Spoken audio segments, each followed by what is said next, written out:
ചിങ്ങത്തിരുവോണ സൂര്യോദയം ചിത്രവർണ്ണാങ്കിത രമ്യോദയം മാവേലി മന്നന്റെ തിരുവരവേൽപ്പിനു മലയാളമൊരുങ്ങുന്ന ദിവ്യോദയം ചിങ്ങത്തിരുവോണ സൂര്യോദയം ചിത്രവർണ്ണാങ്കിത രമ്യോദയം മാവേലി മന്നന്റെ തിരുവരവേൽപ്പിനു മലയാളമൊരുങ്ങുന്ന ദിവ്യോദയം ചിങ്ങത്തിരുവോണ സൂര്യോദയം ചിത്രവർണ്ണാങ്കിത രമ്യോദയം.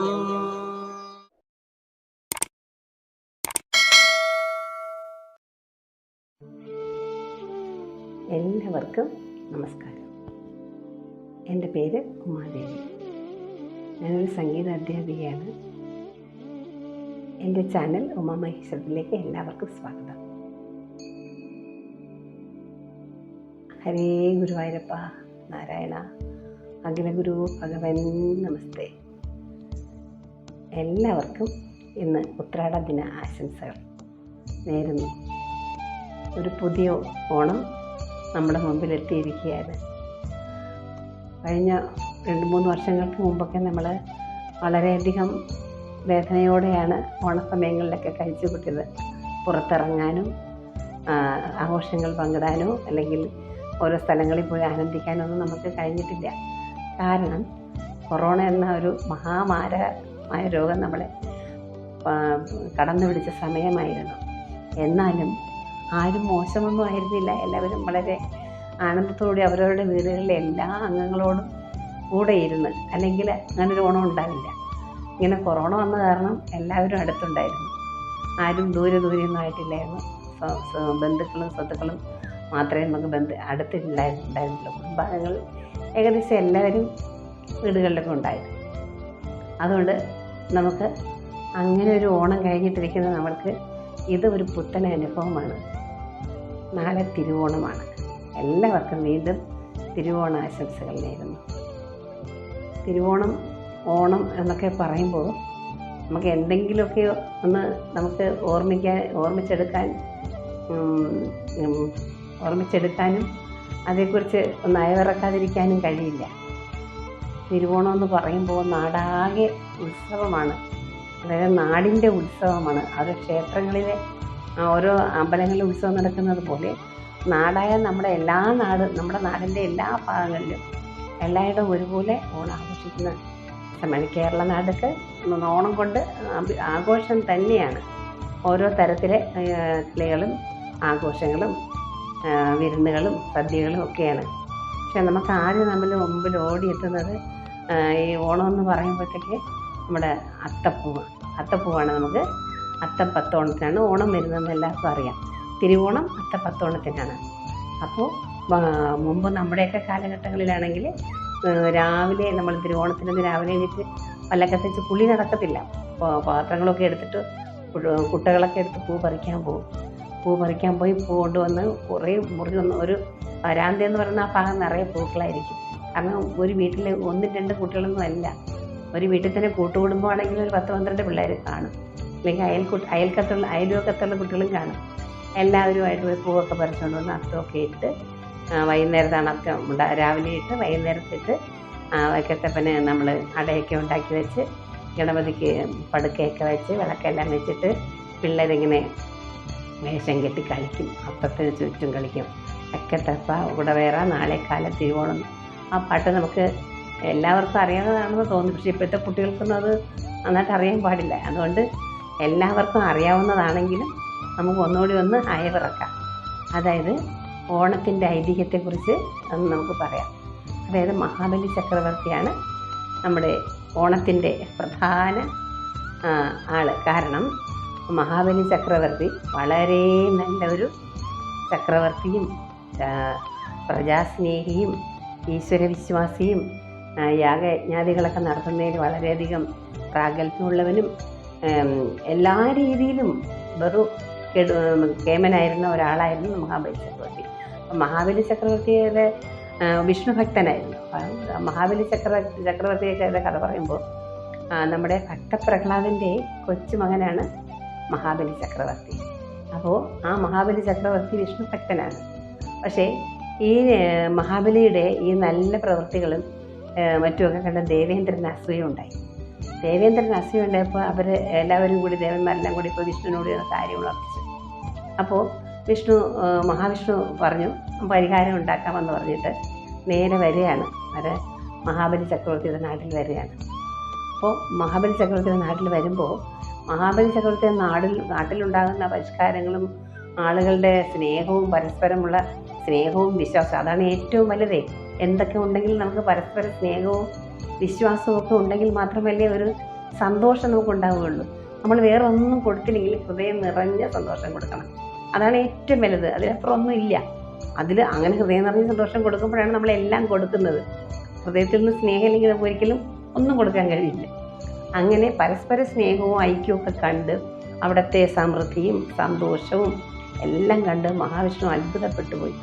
അപ്പോൾ ചുമ്മായല്ല ദേവേന്ദ്രന് തോന്നിയത്. ദേവേന്ദ്രപട്ടം പിടിച്ചടക്കാനുള്ള യോഗ്യത വരെ ആർക്കുണ്ട്? മഹാബലി ചക്രവർത്തിക്കുണ്ടെന്ന്. അങ്ങനെ മഹാബലി ചക്രവർത്തിയുടെ മുമ്പിൽ ഒരു വാമനൻ്റെ രൂപത്തിൽ, കൊച്ചുകുട്ടി വാമനൻ്റെ രൂപത്തിൽ വന്നിട്ട് ഇങ്ങനെ മഹാബലി ചക്രവർത്തി കാണുമ്പോൾ മഹാബലി ചക്രവർത്തി വിളിച്ച് എല്ലാവരും അതിഥി സൽക്കാരത്തിനും അങ്ങേറ്റം പ്രാവീണ്യമുള്ള രാജാവായിരുന്നു. അങ്ങനെ വിളിച്ച് അടുത്ത കാര്യങ്ങളൊക്കെ ചോദിച്ച് മനസ്സിലാക്കിയിട്ട് അപ്പോൾ ഇങ്ങനെ പറയാണ്, മഹാരാജാവെ, അങ്ങ് വളരെ ദാനശീലനും ദയാദാക്ഷിണ്യവും മറ്റുള്ളവരുടെയൊക്കെ സ്നേഹമൊക്കെ ഉള്ള ചക്രവർത്തിയാണെന്ന് ഞാൻ കേട്ടറിഞ്ഞിട്ടുണ്ട്. ഞാനിപ്പോൾ വന്നിരിക്കുന്നത് എനിക്ക് അങ്ങയുടെ നാട്ടിൽ നിന്ന് എനിക്ക് 3 അടി സ്ഥലം വേണം. അതിനായി അവിടുന്ന് അങ്ങനെ എന്നെ അനുഗ്രഹിക്കണമെന്ന് പറഞ്ഞു. അപ്പോഴത്തേക്ക് മഹാബലി ചക്രവർത്തി പറഞ്ഞു, എൻ്റെ നാട്ടിൽ വന്നിട്ട് ഈ വെറും ഒരു 3 അടിക്ക് വേണ്ടി എന്തിനാണ് യാചിക്കുന്നത്?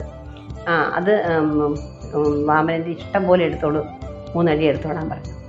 അപ്പോഴത്തേക്ക് ഈ മഹാബലി ചക്രവർത്തി നോക്കി നിൽക്കവേ എന്തായാണ്, വാമനൻ വളർന്നു വെച്ചാൽ വലിയ ആകാശം ഭൂമി തൊട്ട് നിൽക്കുകയാണ്. അപ്പോൾ ഭഗവാനാണെന്ന് ആർക്ക് മനസ്സിലായി? മഹാബലിക്ക് മനസ്സിലാകുന്നുണ്ട്. അപ്പോൾ മഹാബലി എന്നെ നോക്കി നിൽക്കുകയാണ്. അപ്പോൾ മഹാബലിയുടെ മുമ്പിൽ നിന്ന് വാമനം വളർന്നിട്ട് 1 അടി അളന്നു ഭൂമി മുഴുവൻ. ഒരു 1/4 അടി അളന്നപ്പോൾ ഭൂമി മുഴുവൻ തീർന്നു. അത്രയ്ക്കും വലിയ രൂപമാണെന്ന് മനസ്സിലാക്കണം. നമ്മളൊക്കെ അത് കാണാൻ പറ്റുമോ? മഹാബലി ചക്രവർത്തി അത് കണ്ടില്ലേ? 2ാമത്തെ അടി അളന്നപ്പോൾ സ്വർഗവും അളന്നു. അപ്പോൾ പിന്നെ എന്തായി? 2 അടി കഴിഞ്ഞ് ഇനി ഒരൊറ്റ അടി കൂടി അളക്കാനുള്ളൂ. അപ്പോൾ ഇങ്ങനെ അടുത്ത അടി വെക്കാനായിട്ട് മഹാബലി ചക്രവർത്തിയോട് ചോദിച്ചപ്പോൾ മഹാബലി സ്നേഹത്തോടു കൂടി എന്ത് ചെയ്തു? തല താഴ്ത്തി കൊടുത്തു. അപ്പോൾ എന്തായി? ആ 3ാമത്തെ അടി മഹാബലിയുടെ തലയിൽ വെച്ചിട്ട് ഭഗവാൻ ആ 3 അടിയും അളക്കുകയാണ്. അപ്പോൾ അതിൽ നിന്ന് അന്നത്തെ ആ ഐതിഹ്യം എന്ന് വെച്ചാൽ ഭൂമിയിലേക്ക്, പാതാളത്തിലേക്ക് മഹാബലിയെ ചവിട്ടി താഴ്ത്തി എന്നുള്ളതാണ്. പക്ഷേ ഇവിടെ ഒരു കഥ പറയുന്നുണ്ട്. അതായത് യുധിഷ്ഠിരൻ മഹാവിഷ്ണുവിനോട് ചോദിക്കുന്നുണ്ട് ഭാദ്രമാസ ഏകാദശിയെക്കുറിച്ച്. ഇവിടെ ഏകാദശിക്ക് വളരെ പ്രാധാന്യമാണല്ലോ. മഹാവിഷ്ണു ഭഗവാന്റെ പൂജാകാര്യങ്ങളിൽ ഏകാദശിക്ക് വളരെയധികം പ്രാധാന്യമുണ്ട്. അപ്പോൾ ഭാദ്രമാസത്തിലെ ഈ ഏകാദശിയെക്കുറിച്ചിട്ടുള്ള സംശയം യുധിഷ്ഠിരൻ മഹാബലിയോട് ചോദിക്കുന്നുണ്ട്, മഹാവിഷ്ണുവിനോട് ചോദിക്കുന്നുണ്ട്.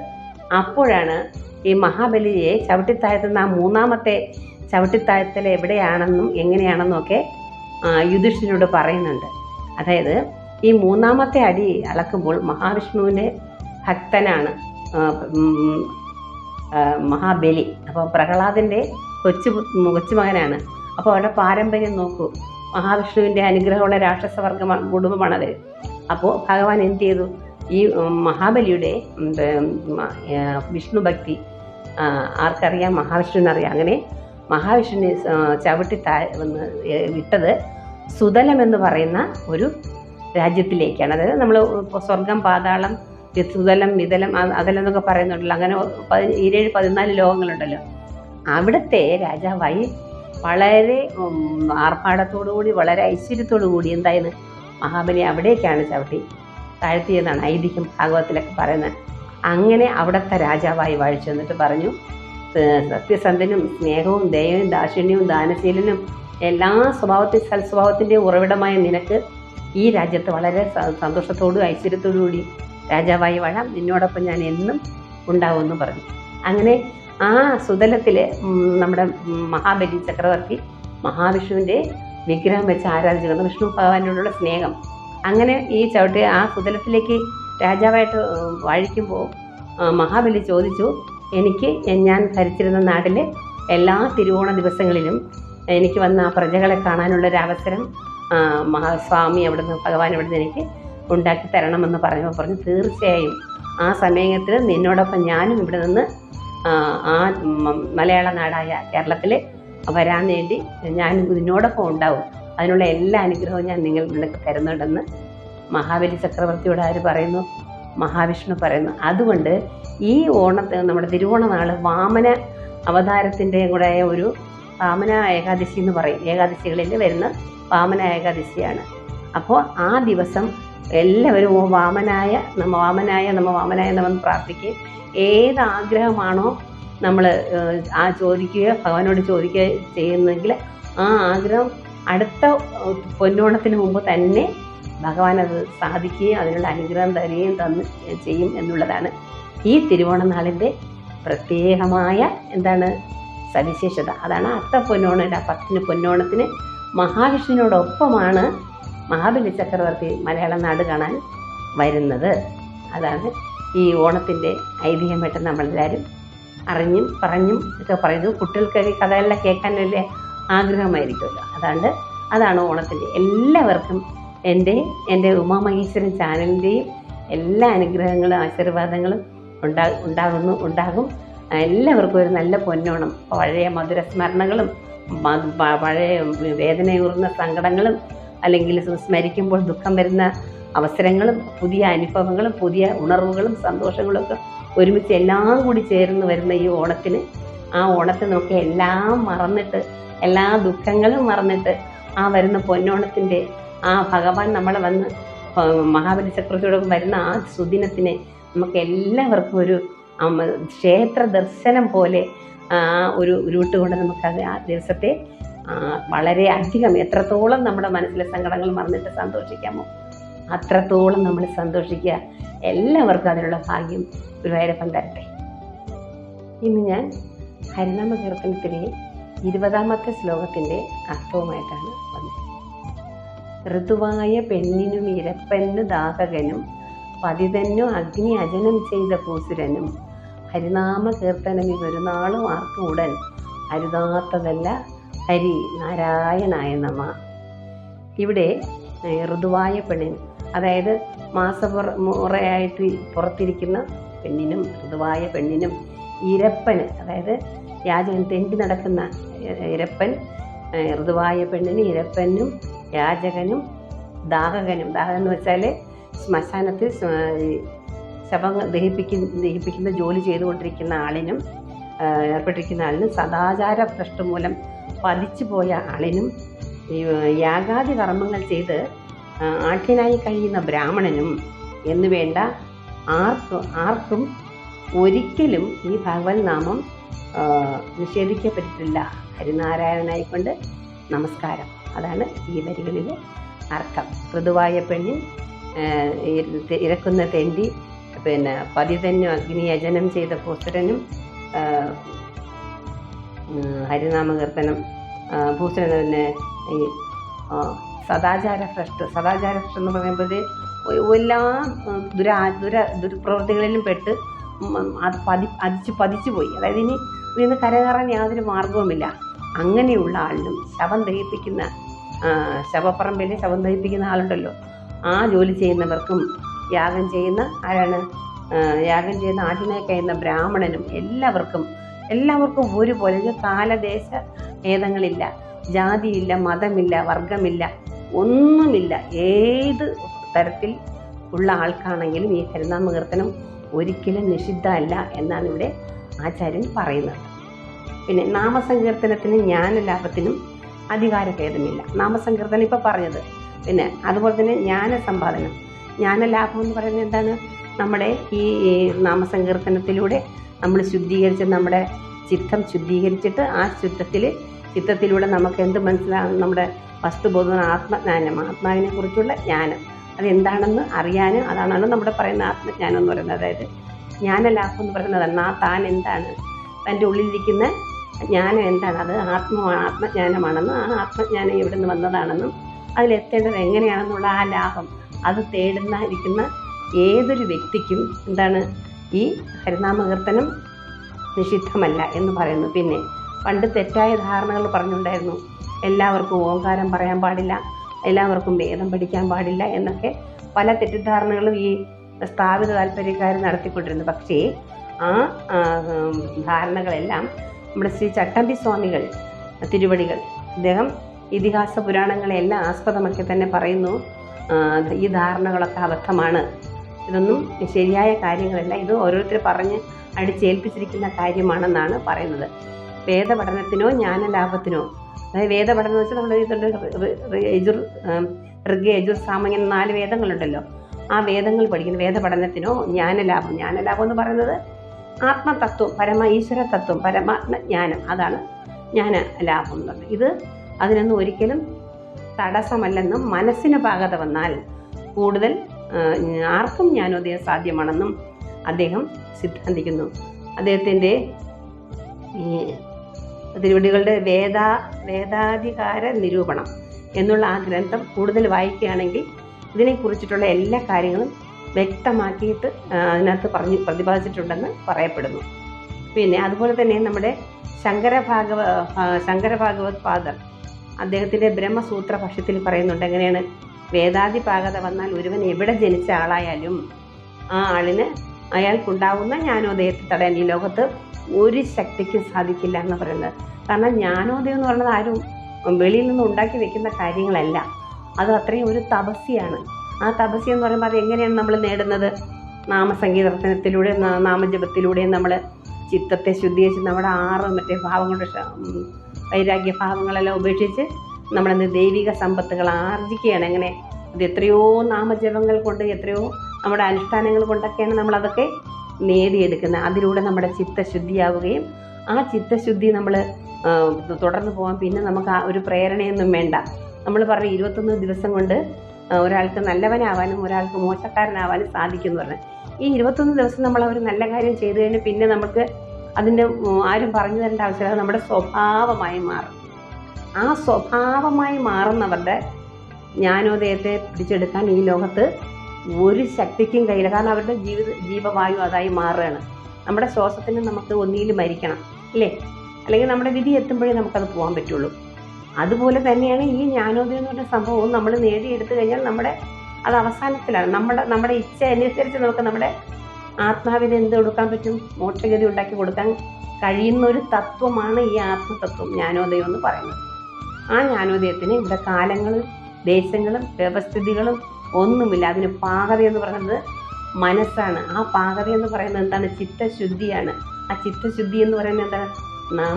സ്ഥിരമായ നാമസങ്കീർത്തനത്തിലൂടെയും നമ്മുടെ സത്സംഗങ്ങളിലൂടെയും വേദപുസ്തകങ്ങളിലൂടെ, വേദപഠനം എല്ലാവർക്കും പഠിക്കാമെന്ന് പറയുന്നുണ്ടല്ലോ, അങ്ങനെ പുസ്തകങ്ങൾ നമ്മുടെ വേദങ്ങൾ പറയുന്നത് തന്നെയാണ്. ഭാഗവതം, ഭഗവത്ഗീത, നമ്മുടെ ഈ നാരായണീയം, ഇതൊക്കെ അതിനെ ആസ്പദമാക്കി നമുക്ക് എല്ലാവർക്കും ഒരുപോലെ മനസ്സിലാക്കാൻ പാകത്തിലാണ് ഇതൊക്കെ ചെയ്തിരിക്കുന്നത്. ഇത് സ്വായത്തമാക്കി കൃത്യമാക്കുന്ന ഒരാളെ ജ്ഞാനോദയത്തെ തടുക്കാൻ ഈ ലോകത്ത് ഒരു ശക്തിക്കും കഴിയില്ല എന്നാണ് ഇവിടെ ആചാര്യൻ ഊന്നി പറയുന്നത്. അതുകൊണ്ട് ശുദ്ധി കൂടുന്തോറും നമുക്ക് സ്മരണവും കീർത്തനവും സ്വഭാവമായി തീരുകയും ചെയ്യും. അപ്പോൾ അശുദ്ധി എന്ന് പറയുന്നവരുണ്ടല്ലോ, മാറിയിരിക്കുന്ന അവരുടെ അശുദ്ധി മാറണമെങ്കിൽ കൂടുതൽ ശുദ്ധി ഉണ്ടാവണമെങ്കിൽ എത്ര കൂടുതൽ നാമജപം നമുക്ക് വേണ്ടി വരണം.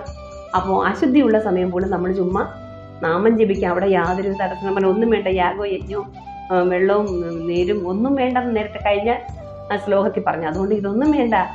ചിത്തത്തിൽ ഈശ്വരനോടുള്ള ഒരു സ്നേഹവും ഒരു ദയയും ഒരു ഗുരുത്വവും ഒക്കെ ഉണ്ടെങ്കിൽ നമുക്കിതെല്ലാം ഏത് കാലത്തിലോ ദേശത്തിലോ വ്യക്തിരൂപമോ ഒന്നും നമുക്ക് പരിഗണിക്കേണ്ട ആവശ്യം വരില്ല. ആർക്കും എവിടെയും നാമസ്മരണ സങ്കീർത്തനത്തിലൂടെ ചിത്തശുദ്ധി നേടാമെന്നും ജ്ഞാനിയായി തീരാമെന്നുമാണ് ആചാര്യൻ ഇവിടെ ഈ ശ്ലോകത്തിലൂടെ നമുക്ക് വ്യക്തമാക്കി തരുന്നത്. അതുകൊണ്ട് നമുക്ക് എല്ലാവർക്കും ഈ ചിത്തശുദ്ധി ഉണ്ടാകാനും ജ്ഞാനോദയം ഉണ്ടാകാൻ വേണ്ടി നമ്മുടെ ആത്മാവിനെ ആത്മസാക്ഷാത്കാരം ഉണ്ടാക്കി കൊടുക്കാനുമുള്ള എല്ലാ ഭാഗ്യവും ഐശ്വര്യവും നമ്മുടെ ഗുരുവായൂരപ്പൻ നമുക്ക് നൽകട്ടെ എന്ന് പ്രാർത്ഥിച്ചുകൊണ്ട് ഞാൻ ഈ ശ്ലോകം ഈ സത്സംഗം ഇവിടെ നിർത്തുന്നു. നന്ദി, നമസ്കാരം. എല്ലാവർക്കും ഒരു തിരുവോണ പൊന്നോണ ആശംസകൾ ആശംസിച്ചുകൊണ്ട് നിർത്തുന്നു. അടുത്ത ആഴ്ച അടുത്ത ശ്ലോകവുമായി വരുന്നതാണ്. നന്ദി, നമസ്കാരം. ഹരേ കൃഷ്ണ. സർവം കൃഷ്ണാർപ്പണമസ്തു. ജയ് ശ്രീ രാധേ രാധേ ശ്യാം. നാരായണായ നമ നാരായണായ നമ നാരായണായ നമ നാരായണ നാരായണ സകല സന്താപനാശന ജഗന്നാഥ വിഷ്ണു ഹരി നാരായണായ നമ. ഋതുവായ പെണ്ണിനും ഇരപ്പന്നുദാഹകനും പതിതന്നും അഗ്നിയജനം ചെയ്ത ഭൂസുരനും ഹരിനാമ കീർത്തനമിതൊരു നാളും ആർക്കും ഉടനരുതാത്തതല്ല ഹരി നാരായണായ നമ നാരായണായ നമ നാരായണായ നമ നാരായണായ നമ നാരായണ നാരായണ സകല സന്താപനാശന ജഗന്നാഥ വിഷ്ണു ഹരി നാരായണായ നമ.